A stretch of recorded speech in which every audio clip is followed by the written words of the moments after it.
A humildade é necessária para se viver em paz. Provavelmente a mais difícil das virtudes cristãs a serem adquiridas e mantidas. O orgulho foi o que fez com que Satanás caísse. E confie em mim, ele tenta nos fazer tropeçar com a mesma coisa. A humildade significa ser simples, mas não em um sentido negativo como pensamos. Significa ficar debaixo da poderosa mão de Deus, esperar por Ele em vez de tentar fazer as coisas por si próprio. Deixe-me lhe fazer uma pergunta. Quem está em sua vida hoje que você está tentando mudar? É um resmunguinho aqui e ali. Seu marido, sua esposa? Qual dos seus filhos? Sua mãe, seu pai, seu vizinho? Não podemos mudar as pessoas. Podemos orar por elas, mas só Deus pode fazer um trabalho interno.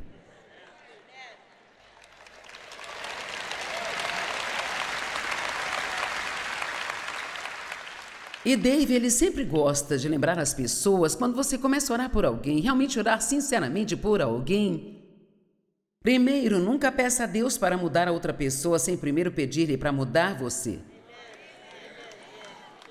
Porque você não pode começar a sua oração em espírito de orgulho. Deus, mude-os, mude-os, mude-os, mude-os, mude-os. Me lembro de quando eu estava orando para que Dave mudasse, sabe? E eu vivi orando isso, e eu era barulhenta. Deus, você tem que mudar o Dave. Eu não aguento isso por mais tempo. Deus, você tem que mudar o Dave. E Deus disse, o Dave não é o problema. Eu pensei, quem é então? Só tem eu e ele. E eu vou te dizer uma coisa, Deus abriu os meus olhos e me mostrou como era viver comigo. E eu chorei por 3 dias. Então, alguns de vocês aqui que estão jogando a culpa nos outros, você pode escolher tirar 1 hora ou 2 e olhar para si mesmo. Talvez, só talvez. Ou talvez não.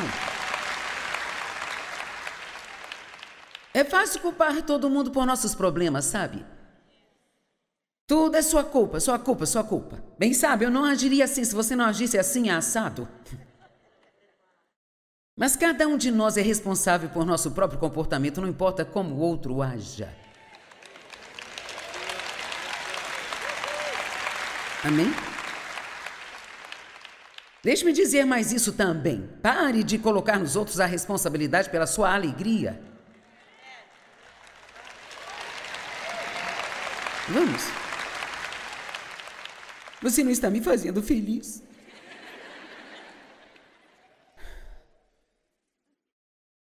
Simplicidade de mente, eu amo isso. Não para pensar menos de si mesmo, mas para pensar menos em si mesmo.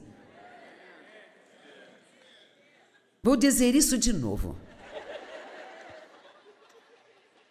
Simplicidade é humildade de mente. Em outras palavras, você não pensa mais de si mesmo do que deveria, não se acha melhor do que as outras pessoas. Na verdade, você realmente não tem a si mesmo em foco o tempo inteiro, sabe? Porque está ocupado pensando sobre o que pode fazer por outra pessoa. Agora, se você quer ficar tão feliz que mal consegue aguentar-se, apenas peça a Deus para trabalhar em você, para que você possa vencer o egoísmo. E não vai ser fácil, vai ser um projeto para a vida toda, mas nenhum de nós pode ser egoísta e feliz ao mesmo tempo. Veja, eu pensava, você é o problema, você é o problema, você é o problema. Eu até pensava que às vezes Deus era o problema. E o diabo era certamente o problema. Nós gostamos de jogar a culpa nele. Mas eu era o problema. Não significava que todos estavam fazendo tudo certo, Mas o diabo ama quando consegue nos fazer olhar para todo mundo e ver o que há de errado com eles. Porque então não prestamos atenção ao que Deus está tentando fazer ou falar conosco. E assim então nada muda. Então, isso não é pensar menos em si mesmo, mas é pensar menos de si mesmo.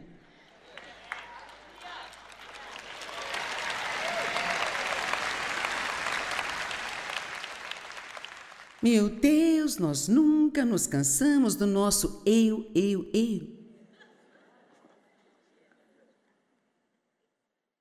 Se eu sou tudo o que eu tenho na minha vida, que vida lamentável é esta? Jesus, ele se humilhou.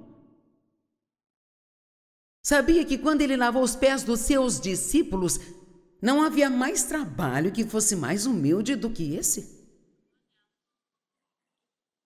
O menor dos servos da casa era o que fazia esse tipo de trabalho, sabe? E assim em João 13, quando vimos a linda história de como ele tirou suas vestes e vestiu as vestes de um servo e pegou uma bacia com água, uma toalha e se ajoelhou e lavou os pés dos seus discípulos. Quando você chega até o verso 17, onde ele diz: agora, sabendo destas coisas, bem-aventurados são vocês se vocês as fizerem. E não significa necessariamente que temos que pegar uma bacia e lavar os pés de todo mundo. Ele está falando de ter uma atitude de um servo. A atitude de o que eu posso fazer por você, como eu posso ajudar você. O que teria acontecido? Quantos aqui são casados? Ok. O que teria acontecido se, quando você se casou, o seu objetivo fosse apenas ver o quão feliz poderia fazer a outra pessoa? Vá em frente, ri o quanto quiser. Mas veja, esperamos que os outros nos façam felizes, sabe? Não é isso? Nós esperamos. Você não me fez feliz. E assim, então, este era o primeiro pensamento que eu tinha. Bem, se eu não cuidar de mim, então quem vai cuidar? Bem, Deus. Pelo menos é o que ele diz. Mas para experimentar isso, você tem que esperar um pouco. E nada mudará por um tempo e o diabo lhe dirá que nada está funcionando. Que é melhor você ir e cuidar de si sozinho e é melhor dizer a eles que não vão tratá-lo assim. Se você acha que vai pisar em cima de mim, tira o seu cavalinho da chuva.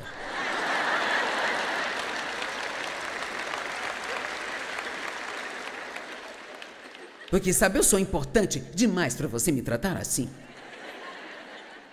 Eu tenho alguns parentes aqui, gente. Ei, eu posso pregar isso porque eu vivi e ainda vivo isso. Eu passei por todas estas coisas. E, cara, quando você cresce como eu cresci, e você já passou por isso de, se eu não cuidar de mim mesma, ninguém mais vai cuidar.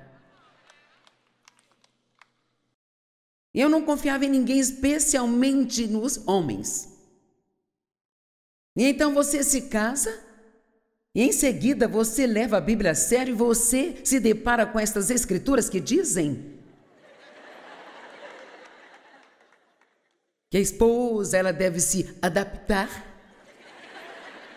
ao seu marido. Oh, eu ainda posso sentir a dor que eu senti na primeira vez que eu li isso. Eu não sabia nem falar, adaptar, muito menos fazer. Eu queria que todos se adaptassem a mim. Entendem?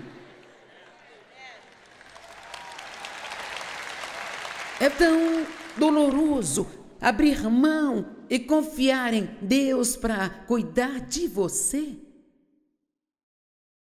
E é isso que eu estou te pedindo que você faça hoje. Pare de discutir, brigar e ficar bravo com as pessoas, ter raiva das pessoas. E confie em Deus para cuidar de você.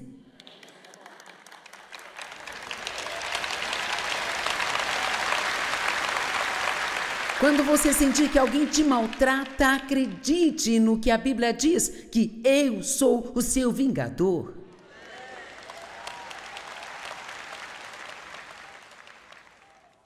A Bíblia diz que Deus nos pagará de volta pelos erros que as pessoas cometem conosco. Mas Ele não só lhe devolve o que foi levado, Ele te devolve em dobro. O dobro. Chamo isso de o dobro pelo seu problema. Sabe, Jó passou por um momento muito difícil. Você lê o livro de Jó e pensa como aquele homem resistiu àquilo. E ele era um homem justo. Pessoas boas nem sempre têm boas circunstâncias. Paulo disse, quando tento fazer o que é certo, o mal está sempre presente. Sabemos como são essas coisas, certo? Oh Deus, só estou tentando fazer a coisa certa e nada funciona. Esta é a única maneira que o diabo tem para obrigá-lo a não tentar fazer o certo, fazê-lo pensar que não funciona. Sabe, quando nós crescemos, é bom você entender isso. Quando você faz aquilo que é certo, enquanto nada de certo está acontecendo com você,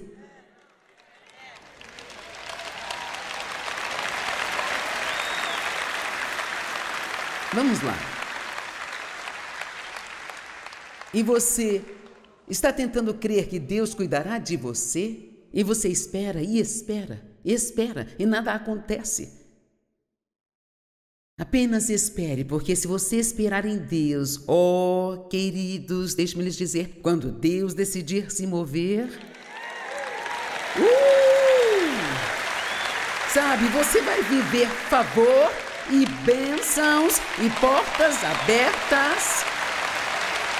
Eu quero dizer que Deus vai fazer coisas por você que vão deixá-lo de boca aberta em reverência total.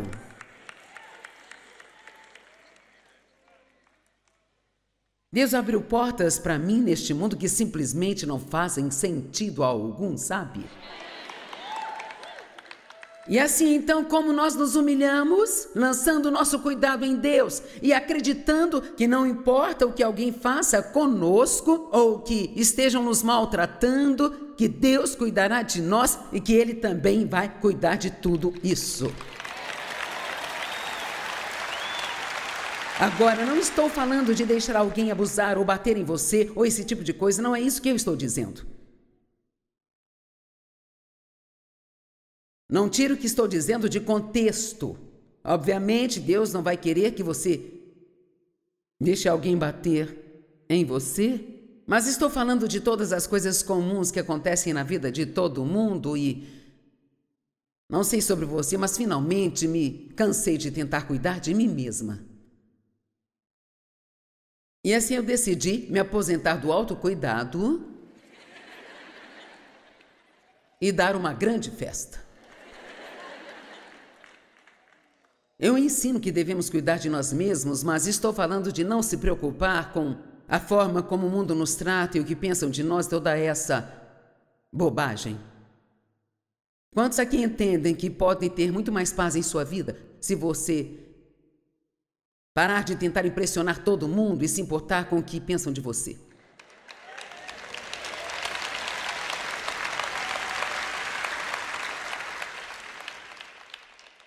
E quanto à humildade de Jesus, Filipenses 2:8, e sendo achado na aparência de homem, ele humilhou a si mesmo, tornando-se obediente até a morte, sim, e morte de cruz. Agora, eu posso te garantir que é impossível obedecer a Deus sem um pouco de dor.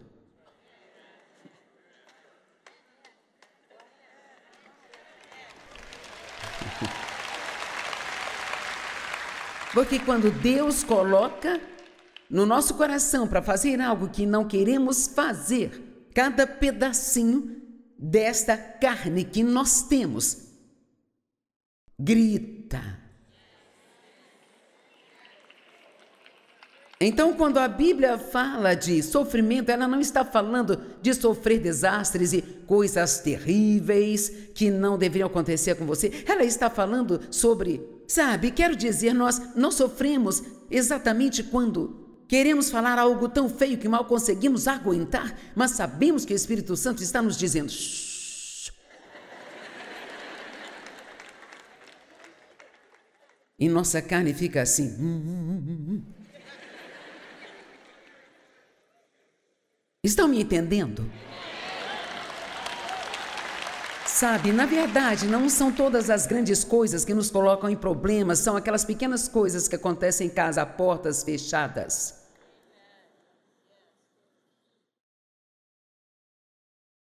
Há uma ótima escritura, e ainda estou na primeira página das minhas anotações. Não, eu nem cheguei ao fim da primeira página ainda. Estas são as pré-anotações que eu adicionei, mas vou passar por isso e vou para a última escritura que eu ia usar. Só mais um minuto. Porque isso é tão bom.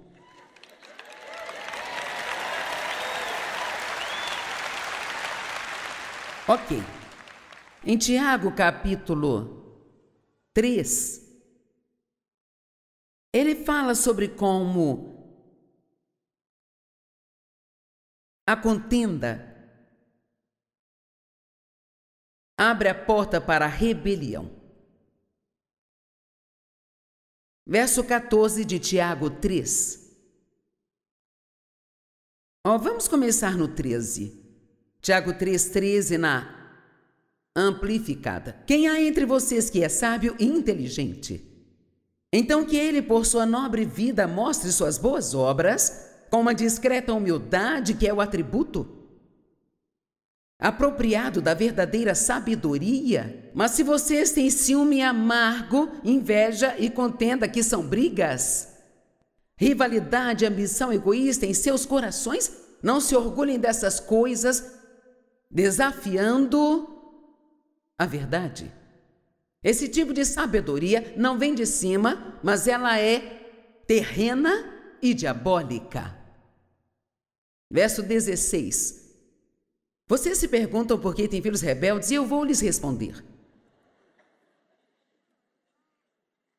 Pois onde quer que haja ciúme, inveja, contenda, brigas, mamãe e papai sempre discutindo, dizendo coisas desrespeitosas um para o outro na frente das crianças,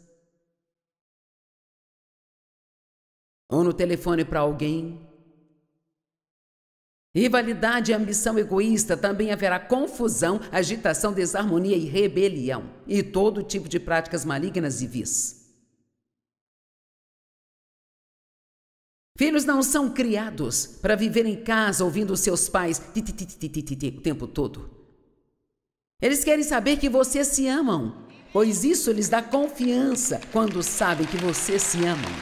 E assim isso faz com que eles os respeitem, em vez de se rebelarem contra tudo o que vocês dizem.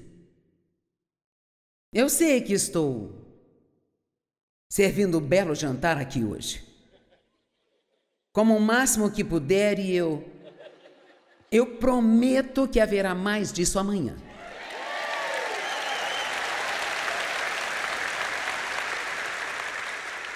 Mas quero chegar ao verso 18, vamos ter que tomar um pouco de tempo para passar isso, vamos colocar na tela. E a colheita da justiça, que é em conformidade com a vontade de Deus em pensamento e ação. Então, Deus nos dá da sua justiça, quando recebemos a Cristo, é um dom, mas tem que haver uma colheita. Deus quer uma colheita daquela semente que Ele semeia em nós. Ele quer que o bom fruto venha daquilo que acontece quando nós obedecemos a Deus em pensamento e ação, não só quando sentamos no banco de uma igreja no final de semana e sublinhamos as nossas Bíblias, mas quando nós fazemos aquilo que a Bíblia nos diz. A colheita da justiça em conformidade com a vontade de Deus, em pensamento e ação, é o fruto da semente, ouça isso, semeados em paz, por aqueles que trabalham e promovem a paz em si mesmos e nos outros. Agora, você talvez não tenha ideia do que isso significa. Vou explicar para vocês.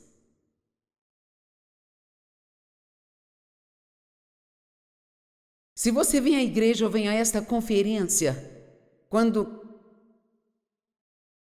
começamos nisso, eu não sabia o que estou lhe dizendo hoje. Me lembro de quando Dave, eu e o diabo provocávamos algum tipo de problema todo domingo de manhã. As crianças se agitavam, a chave do carro sumiu, o menino não achava o sapato e por aí vai. E o diabo tentava se certificar de que todos ficássemos chateados.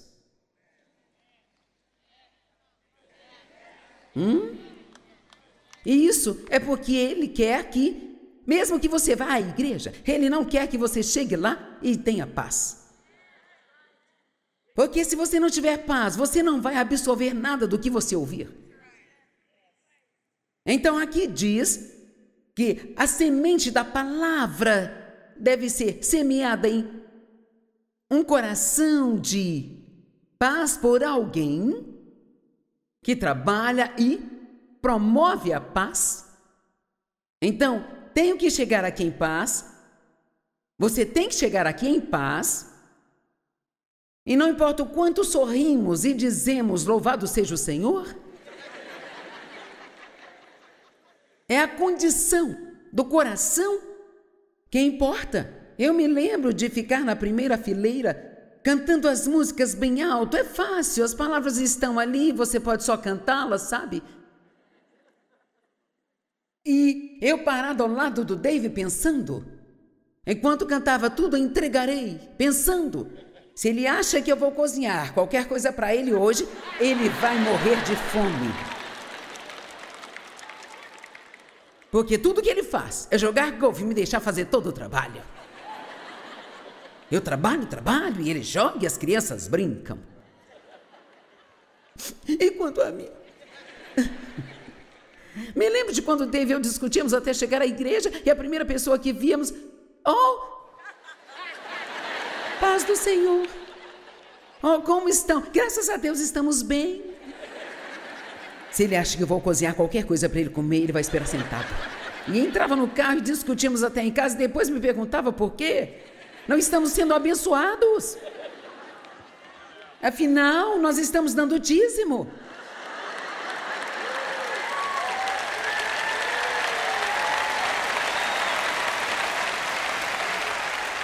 Sabe, quero dizer, afinal eu vou à igreja, eu leio a minha Bíblia todos os dias, eu estou dando dízimo porque eu não sou abençoada.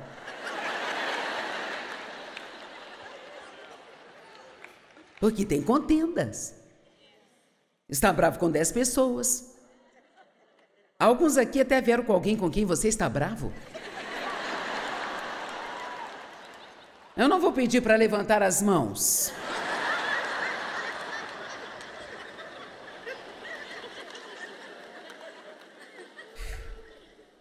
Eu lhe dou a minha palavra de que eu nunca subirei neste púlpito com raiva.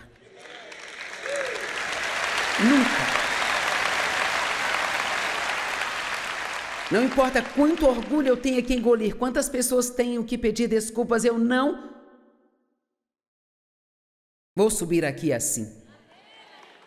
E se você fizer o mesmo compromisso de que você nunca irá ouvir a palavra, sem ter seu coração cheio de paz, sem ter perdoado a todos contra os quais tem alguma questão, Satanás ganha mais terreno na vida dos incrédulos pela falta de perdão deles do que por qualquer outra coisa.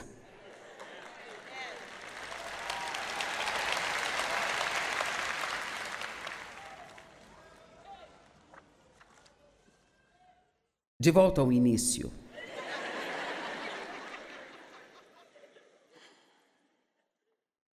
Primeiro, você tem que reconhecer a contenda e então perceber o quão perigoso isto é. Como podemos ter mais paz e mais unidade? Não fique com raiva toda vez que não conseguir o que quer. É bom para você e para mim não conseguir o que queremos às vezes, sabe?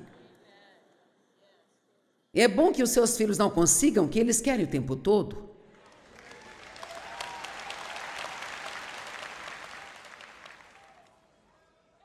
Nem sempre precise ter a última palavra em um desentendimento. Seja muito sábio sobre quando calar a boca.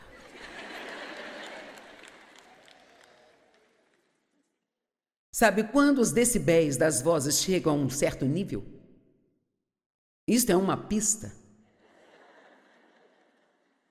Estou prestes a arrumar um problema aqui. Preciso sair desta sala agora.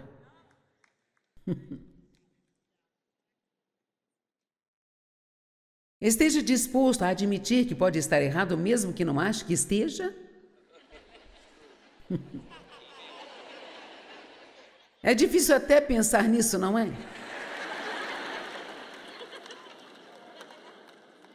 Peça desculpas rapidamente. Quando você tiver um problema, realmente não importa de quem seja a culpa.